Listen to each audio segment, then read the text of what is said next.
اللہ کو کیا حاجت ہے کہ وہ انسانوں سے اپنی عبادت کروائے؟ وَلَقَدْ كَرَّمْنَا بَنِي آدم، عزت کا تاج اللہ نے میکائیل و جبرائیل کے سر پہ نہیں سجایا۔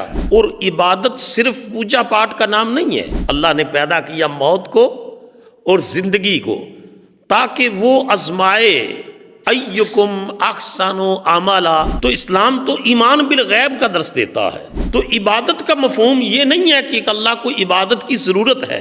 ایک ہی صف میں کھڑے ہو گئے محمود و ایاس، نہ کوئی بندہ رہا نہ کوئی بندہ نواز، ڈسکریمنیشن ختم ہو گئی۔ جو اسلام کی تعلیمات اور حقانیت کو پر اعتقاد ہے اس کو کمزور کرنا چاہتے ہیں۔ اللہ کا نور، نور ہدایت جتنا اس کو دباؤ گے اتنا پھیلے گا۔ اعوذ باللہ من الشیطان الرجیم، بسم اللہ الرحمن الرحیم۔ سامعین و ناظرین محترم، میں ڈاکٹر شہباز احمد چشتی آپ سب کو سلام محبت پیش کرتا ہوں۔ آج ہم ایک نئے ٹاپک کے ساتھ آپ کی خدمت میں حاضر ہیں، جس کا موضوع ہے اللہ کی عبادت۔ ملحدین اور دہریہ قسم کے لوگ، ایتھیسٹ، یہ کویسچن کرتے ہیں کہ اگر اللہ بے نیاز ہے تو پھر اس کی عبادت کیوں ضروری ہے؟ اللہ کو کیا حاجت ہے کہ وہ انسانوں سے اپنی عبادت کروائے جبکہ اس کے پاس اتنے فرشتے اور ملائکہ موجود ہیں؟ پھر عبادت کیوں ضروری ہے؟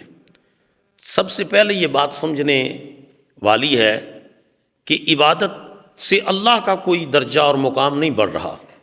اگر ساری کائنات مل کر ہمہ وقت اللہ کے ذکر، تسبیح، تحلیل میں لگ جائے تو اللہ کی شان میں، قدرت میں کوئی اضافہ نہیں ہو سکتا۔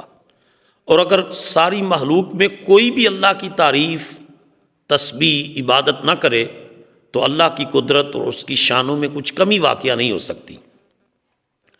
یہ جو عبادت ہے، بنیادی طور پر انسان کسی بھی جو تخلیق ہوتی ہے، کریشن ہوتی ہے، اس کا کوئی آبجیکٹو ہوتا ہے، مقصد ہوتا ہے۔ انسان کی تخلیق کا مقصد ہی یہ ہے کہ اللہ کی عبادت کریں۔ قرآن مجید کے اندر اللہ پاک نے ارشاد فرمایا، وَمَا خَلَقْتُ الْجِنَّ وَالْإِنسَ إِلَّا لِيَعْبُدُونَ، کہ ہم نے جنوں اور انسانوں کو محض اپنی عبادت کے لیے پیدا کیا۔ اس عبادت کے ذریعے انسان کو ہی فائدہ پہنچنا ہے، اللہ کو فائدہ نہیں پہنچنا۔ اللہ کی شان نہیں بڑھنی، اللہ کا کوئی درجہ بلند نہیں ہونا، بلکہ انسان نے ہی اس دارالامتحان میں، اس ایگزامینیشن ہال کے اندر جو انسان بیٹھا ہے، اور عبادت صرف پوجا پاٹ کا نام نہیں ہے، عبادت صرف نماز روزے کا نام نہیں ہے، رزق حلال بھی عبادت ہے، کسی کو فیسیلیٹیٹ کرنا بھی عبادت ہے، معاشرے میں خیر تقسیم کرنا بھی عبادت ہے، ظلم کے خاتمے اور عدل کے قیام کی جد و جہد بھی عبادت ہے۔ عبادت کا بہت وسیع مفہوم ہے۔ ویسے لغتاً عبادت کہتے ہیں تذلل والخضوع للہ تعالی، اللہ کے لیے تذلل اختیار کرنا، خضوع، عاجزی اور انکساری اختیار کرنا۔ مگر اپنے اصطلاحی مفہوم میں، ٹرمینالوجیکل سینس کے اندر، عبادت بہت بڑا وسیع مفہوم رکھتی ہے۔ یہ جو ورشپنگ ہے از اے ون فارم آف، اس کی عبادت کی ایک فارم بنتی ہے۔ اللہ پاک نے ہمیں چونکہ اس دنیا میں بھیجا اور ہم اس دنیا میں اللہ رب العزت کے بندے، اس کے احکامات کے تابع ہیں۔ اب ملحدین یہ سوال کرتے ہیں اگر کوئی عبادت نہیں کرتا، نماز نہیں پڑھتا تو اس کی سزا کیوں ہے؟ بھائی اس کا جواب یہ ہے کہ جس طرح دنیا کے تمام ممالک کے اندر قوانین لاگو ہیں، ان قوانین کو فالو کرنے والے کے لیے وہاں سہولیات ہیں، اور ان قوانین کی وائلیشن کرنے والوں کے لیے جو ہے وہ مالی جرمانے کے ساتھ ساتھ جسمانی سزائیں بھی موجود ہیں۔ کوئی ایتھیسٹ، کوئی دہریہ یہ کویسچن نہیں کرتا کہ مغرب کی دنیا اتنی ہیومن رائٹس کی علمبردار ہے تو پھر وہ چرس لے کر جانے والے کے لیے نرمی کیوں نہیں کرتے؟ کیوں کہ یہ ان کے قانون کے خلاف ہے۔ ڈرگس کے اندر انوالو شخص جو ہے، اگر وہ اس کی اللیگل یہ چیزیں کرتا ہے، ان کے قانون کے خلاف ہے۔ تو جب قانون کی خلاف ورزی کرے گا تو وہ سزا کا مستحق قرار پائے گا، مالی سزائیں بھی جسمانی سزائیں بھی ان کو ملیں گی۔ سملرلی جب ایک شخص کہتا ہے کہ میں اللہ کا بندہ ہوں اور اللہ کو اپنا معبود اور خالق اور مالک مانتا ہوں، تو پھر یہ کہنے کے بعد وہ احکام الہیہ کا تابع ہو جاتا ہے۔ قرآن مجید کہتا ہے ادخلوا فی السلم کافہ، جب تم نے عبد ہونے کا اعلان کیا، اللہ کی عبادت کا تم نے جو ہے وہ عہد کیا، تو پھر اس کے سامنے سرنڈر کر جاؤ، پھر مالک جس طرح کہتا ہے اس کے مطابق تم نے پرفارم کرنا ہے۔ ملحدین کا یہ سوال کہ فرشتے جو ہیں تو فرشتوں کے پاس فری ول نہیں ہے، ارادہ نہیں ہے، اختیار نہیں ہے، فیصلہ سازی ان کے پاس نہیں ہے۔ فرشتے تو روبوٹس ہیں، وہ روبوٹ قسم کی ایک مخلوق ہیں جو اللہ کی پروگرامنگ کے مطابق فنکشن کرتے ہیں۔ یفعلون ما یؤمرون، جو انہیں حکم دیا جاتا ہے وہ کرتے ہیں۔ جو پروگرامنگ ان کی جس طرح سافٹ ویئر ہوتا ہے فٹ کی جاتی ہے، اسی کے مطابق نہ فرشتے کو بھوک لگنی، نہ فرشتے کے اندر جنسی خواہش، نہ فرشتے کو نیند آنی ہے، نہ فرشتے کے اوپر مقدمات بننے ہیں، نہ فرشتے نے رزق کمانے کے لیے باہر نکلنا ہے۔ تو مسلمان کے لیے جو اجر ہے وَلَقَدْ كَرَّمْنَا بَنِي آدم، عزت کا تاج اللہ نے میکائیل و جبرائیل کے سر پہ نہیں سجایا، فرمایا عزت کا تاج ابن آدم کے سر پہ سجایا ہے۔ آدم کے بیٹے کو اللہ پاک نے عزت اور وقار کا تاج عطا کیا ہے۔ اس کی وجہ یہ ہے کہ یہ تمام جو سفلی جذبات ہیں ان کو دبا کر کے عرفہ و اعلیٰ روحانی اور اخلاقی اقدار کو اختیار کرتا ہے۔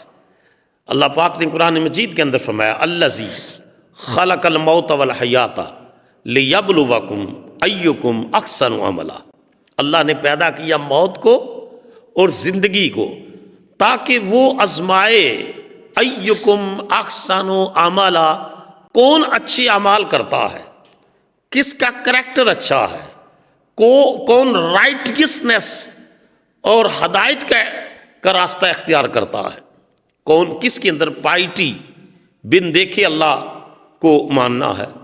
آج کی دنیا میں تہذیب جدید میں آپ کیمروں کے ڈر سے چوری نہیں کرتے کہ کیمرے میں ریکارڈ ہو رہا ہوگا، مارکیٹس میں جا کر کے سپر مارکیٹ میں چوری کیمرے ریکارڈ کر رہے ہیں۔ تو اسلام تو ایمان بالغیب کا درس دیتا ہے کہ بن دیکھے اللہ پر ایمان لانا، اور اللہ از ایور اوور واچنگ اس، ہمیشہ اللہ ہماری نگرانی کر رہا ہے۔ تو عبادت کا مفہوم یہ نہیں ہے کہ اللہ کو عبادت کی ضرورت ہے، اور پھر یہ ہے کہ عبادت صرف جنت کے حصول اور جہنم کے ڈر سے نہیں ہے، اللہ اس لائق ہے کہ اس کی عبادت کی جائے۔ ہم اللہ کی عبادت جو کرتے ہیں وہ اس کی رضا کے لیے کرتے ہیں، اس کو خوش کرنے کے لیے کرتے ہیں، اس کے احکامات کی اطاعت کے حوالے سے کرتے ہیں۔ اس میں یہ بات نہیں ہے کہ ہاں جنت کا حصول انعام ہے اس عبادت کے اوپر، اور ان الہی قوانین کی وائلیشن اور خلاف ورزی کے اوپر جو ہے وہ جہنم کی وعید سنائی گئی۔ اس اعتبار سے کر کے جو ہے وہ عبادت کا مفہوم بہت وسیع ہے۔ اللہ پاک نے ہزاروں مخلوقات تخلیق کی، مگر کسی مخلوق کو اپنی نیابت اور خلافت کا منصب نہیں دیا سوائے انسان کے۔ انسان کو خلیفۃ اللہ فی الارض کا ٹائٹل عطا کیا ہے کہ اس زمینی کائنات میں اللہ کا کوئی نائب ہے، خلیفہ ہے، وہ انسان ہے۔ عبادت کے ذریعے اللہ جو ہے وہ ان کی اللہ کی صفات بندہ اختیار کرتا ہے کہ اللہ کائنڈ ہے تو انسان بھی کائنڈ ہو جائے، اللہ کمپیشنٹ ہے، مہربان ہے، انسان بھی مہربان ہو جائے، اللہ سخی ہے، انسان بھی سخی ہو جائے، اللہ جو ہے وہ مدد کرتا ہے، انسان بھی ضرورت مند کی مدد کرنے والا بن جائے۔ تو اپنے آپ کو اللہ کے اخلاق میں، اللہ کی صفات کے رنگ میں رنگنا عبادت کا بنیادی مقصد ہے کہ جنت سے نکالا ہوا انسان ہدایت کا وہ راستہ اختیار کرے جس کی بدولت وہ دوبارہ اس جنت ہاؤس آف پیس میں انٹر ہونے کا مستحق ہو جائے۔ تمام تر جنسی خواہشات، تمام تر مالی مشکلات کے باوجود جب وہ احکام الہیہ کی اطاعت کرتا ہے، اللہ اور اس کے رسول کی اطاعت کرتا ہے، احکام الہی کو فالو کرتا ہے، تو پھر اس کا رزلٹ یہ ہے اس کو جنت میں سیٹلمنٹ کا سرٹیفکیٹ عطا کر دیا جاتا ہے۔ پھر یہ بھی ہے کہ عبادت کے صرف اخروی فوائد نہیں ہیں، جسمانی، روحانی، نفسیاتی، طبی فوائد بھی ہیں۔ جب ایک انسان سجدہ کرتا ہے تو سجدے کی حالت میں انسان کا دوران خون بڑھتا ہے، اس سے اس کا جو ہے وہ ہارٹ کی پرابلم ختم ہوتی ہیں، کولیسٹرول لیول اس کا جو ہے وہ مینج ہوتا ہے اور بیلنسڈ ہوتا ہے۔ اب سجدے کی حالت میں انسان کو بے شمار فوائد حاصل ہوتے ہیں، اور پھر عبادت، نماز وقت کی پابندی کا درس دیتی ہے، پنکچویلٹی کی انسان کے اندر صفت پیدا کرتی ہے، انسان کے اندر نظم و نسق آتا ہے۔ ایک ہی صف میں کھڑے ہو گئے محمود و ایاس، نہ کوئی بندہ رہا نہ کوئی بندہ نواز، ڈسکریمنیشن ختم ہو گئی۔ کسی بڑے طبقے خاندان سے تعلق رکھنے والا اسی صف میں کھڑا ہے، چھوٹے طبقے خاندان سے تعلق رکھنے والا اسی صف میں کھڑا ہے، کوئی چھوت چھات کا تصور نہیں، کوئی برہمن یا کوئی اچھوت اس کا تصور نہیں ہے۔ عبادت نے ایکویلٹی آف مین کائنڈ کا کنسپٹ دیا، انسانی مساوات کا درس دیا کہ ایک ہی صف میں کھڑے ہو گئے محمود و ایاس۔ پھر روزے کو آپ لے لیں، فاسٹنگ، اس کی آج میں امریکہ میں رہتا ہوں، مغربی دنیا، ویسٹرن ورلڈ اس کے میڈیکل فوائد بیان کر رہی ہے۔ وہاں کی جو یو ایس اے کی یونیورسٹیز کے اندر اس کے اوپر ریسرچ ہو رہی ہے کہ 1500 سال پہلے اللہ نے ہمیں روزے کا حکم دیا، جس کے لیے فرمایا یہ پہلی امتوں کے لیے بھی یہ پریکٹس تھی، لعلکم تتقون، تاکہ تمہارے اندر رائٹیسنس آئے، تقوی آئے، پائٹی آئے، اللہ کی خشیت پیدا ہو، اللہ کی حضور جواب دہی کا احساس تمہارے اندر اجاگر ہو۔ لیکن اس کے جو میڈیکل بینیفٹس ہیں، جو طبی فوائد ہیں، وہ یہ کہ آج وہاں جو ہے وہ فاسٹنگ کلینکس کھل گئے ہیں بیماریوں کے علاج کے لیے۔ 16 آورز فاسٹنگ، 16 گھنٹے کی، 18 گھنٹے کا جب آپ روزہ رکھیں گے تو جسم سے جو فالتو مادے ہیں وہ خارج ہوں گے، اور جسم میں جو ہے وہ کولیسٹرول لیول بہتر ہوگا، اس بے شمار بیماریاں ختم ہوں گی۔ اب ہم تو اس کو عبادت سمجھ کر کرتے ہیں، مگر امریکنز اور یورپینز اس کو فاسٹنگ کو ایک طریقہ علاج بنا لیا ہے کہ اس کے ذریعے بے شمار بیماریوں کا علاج ہوتا ہے۔ پھر زکوٰۃ کا کنسپٹ جو ہے یہ کیا ہے؟ زکوٰۃ کا بھی کنسپٹ یہ ہے کہ ایک شخص مالدار ہو گیا ہے، وہ اپنے مال سے 2.5 کے حساب سے زکوٰۃ دے، تاکہ معاشرے کے محتاج، اپاہج، ڈسیبلڈ، ضرورت مند، بیوہ، اورفن، وڈو، یتیم، ان کی مدد کی جائے، اور معاشی ناہمواری کا خاتمہ ہو۔ جو ہے اکنامک جو سسٹم ہے اسلام کا، وہ زکوٰۃ کے اوپر عمل کیا جائے تو معاشی ناہمواریاں ختم ہو سکتی ہیں، اور معاشرے میں دولت کا متوازن، دولت کی تقسیم کا عمل جو ہے وہ ہمیں نظر آ سکتا ہے۔ اسی طرح حج کے لیے جو ہے وہ جب انسان ٹریول کرتا ہے اس کو احساس ہوتا ہے کہ میں ایک مسافر کی خدمت کرنی ہے، بھوک کی صورت میں ایک بھوکے کو سپورٹ کرنا ہے، ہنگر پریونشن کی مجھے جو ہے وہ پریونشن کے لیے اسٹرگل کرنی ہے۔ یہ اسی صورت میں روزہ بھی سکھاتا ہے، اور حج کی حالت میں بھی جو مالی عبادت بھی ہے، جو جسمانی عبادت بھی ہے، اس میں مشقت بھی ہے، اس میں ٹریولنگ اور سفر بھی ہے، اس میں گھر سے باہر جو ہے مسافرت بھی ہے، ساری چیزیں اس کے اندر جمع ہو گئیں۔ تو اسلام کا جو کنسپٹ آف ورشپ ہے وہ ایک تو یہ ہے کہ نماز، روزہ، حج، زکوٰۃ، یہ ایک پہلو ہے۔ دوسرا یہ ہے کہ بازار میں بیٹھا ہوا جو تاجر ہے، اگر وہ عدول ہے، آنیسٹ ہے، اس کے اندر آنیسٹی اور انٹیگریٹی ہے، قیامت کے دن دیانتدار تاجر انبیاء کے ساتھ ہوگا، شہیدوں کے ساتھ اٹھایا جائے گا۔ تو آپ اندازہ کریں کہ اسلام نے عبادت، ٹریڈنگ کو بھی اسلام نے عبادت ڈکلیئر کیا ہے۔ ایک عالم ساری رات جو ہے وہ تحقیق کرتا ہے، کتابیں لکھتا ہے تاکہ معاشرے کو فائدہ پہنچے، اس کو عبادت قرار دیا گیا۔ The ink of pen of scholar is more precious than the blood of martyr۔ عالم کے قلم کی سیاہی، اسکالر کے قلم کی سیاہی، ریسرچر اور محقق کے قلم کی سیاہی شہید کے خون کے برابر تولی جائے گی۔ تو عبادت کا مفہوم تو بہت وسیع ہے۔ آپ اپنے پڑوسی کے ساتھ خیر کا معاملہ کریں، راستے سے تکلیف دہ چیز کو ہٹا دیں، صدقے کا ثواب ہے۔ آج کی مارکیٹنگ نے یہ اصول اختیار کر لیا کہ کسٹمر جب آنا ہے آپ کے پاس، گاہک نے آنا ہے تو سمائل دینا ہے۔ اللہ کے رسول علیہ الصلوۃ والسلام نے فرمایا تبسموں کا فی وجہ اخی کا لا کا صدقۃ، تیرا اپنے بھائی کو مسکرا کر ملنا تجھے صدقے کا ثواب دیتا ہے، چیریٹی کا ثواب ملتا ہے۔ تو عبادت کا کوئی نیرو کنسیپٹ نہیں ہے، بلکہ بڑا وائڈ کنسیپٹ آف ورشپنگ ہے کہ اللہ کو ہر وقت اللہ کی موجودگی کا احساس رکھنا اور معاشرے کے لیے نفع بخش بن جانا، خیر تقسیم کرنا، آسانیاں بانٹنا، لوگوں کو فیسیلیٹیٹ کرنا، غریب کی، بیوہ کی، یتیم کی، ضرورت مند کی مدد کرنا۔ سرکار نبی پاک علیہ الصلوۃ والسلام نے ارشاد فرمایا آنا وکافل الیتیم کا ہاتین، کہ میں اور یتیم کی کفالت کرنے والا قیامت کے دن دو انگلیوں کی طرح ہوں گے۔ حضور کی انگلیاں رفع و اعلیٰ ہیں۔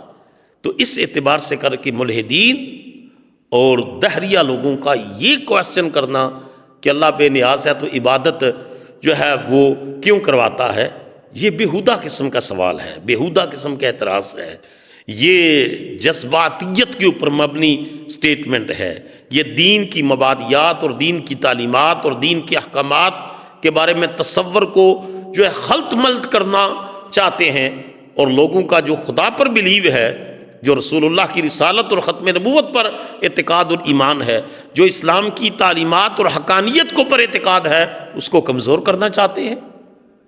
مگر پھونکوں سے یہ چراغ بجھایا نہ جائے گا۔ اللہ کا نور، نور ہدایت جتنا اس کو دباؤ گے اتنا پھیلے گا۔ میں امریکہ میں رہتا ہوں، بے شمار چرچز کے اندر اسلامک سینٹرز کھل رہے ہیں، مساجد کے اندر بہت سارے لوگ آ کر، اور میں ان سے پوچھتا ہوں کہ آفٹر ایکسیپٹنگ اسلام، جب وہ اسلام قبول کر لیتے، how do you feel right now, اب کیسا محسوس کر رہے ہو یا محسوس کر رہی ہو؟ تو وہ کہتے ہیں we are feeling like we are flying in the air, ہمیں ایسے لگتا ہے کہ ہوا میں اڑ رہے ہیں۔ بہت بڑا برڈن، ڈپریشن، انگزائٹی ختم ہو گئی ہے ایک لا الہ الا اللہ محمد الرسول اللہ صلی اللہ علیہ وسلم پڑھنے سے۔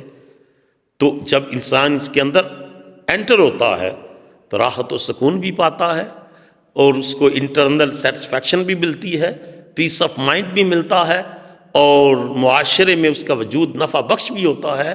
تو اسلام کا عبادت کا تصور انسان کو ہی بینیفٹ کرتا ہے، اللہ کو اس کا فائدہ نہیں۔ انسان کی بلائی کے لیے اللہ پاک نے عبادت کا پورا ایک فارم، چارٹ اور سسٹم انسانیت کو عطا فرمایا ہے۔ اللہ تعالی ہمیں عبادت کی جو ہے اللہ کے احکامات کے مطابق عبادت کرنے اور عبادت کی روح کے مطابق محض رضائے الہی کے لیے اللہ کی بندگی، اللہ کی تسبیح، اللہ کا ذکر، اللہ کی عبادت، اللہ کی مخلوق کی خدمت کرنے کی اللہ پاک توفیق عطا فرمائے۔ انشاءاللہ کسی اور ٹاپک کے ساتھ جلد دوبارہ آپ کی خدمت میں حاضر ہوں گا۔ السلام علیکم ورحمۃ اللہ وبرکاتہ۔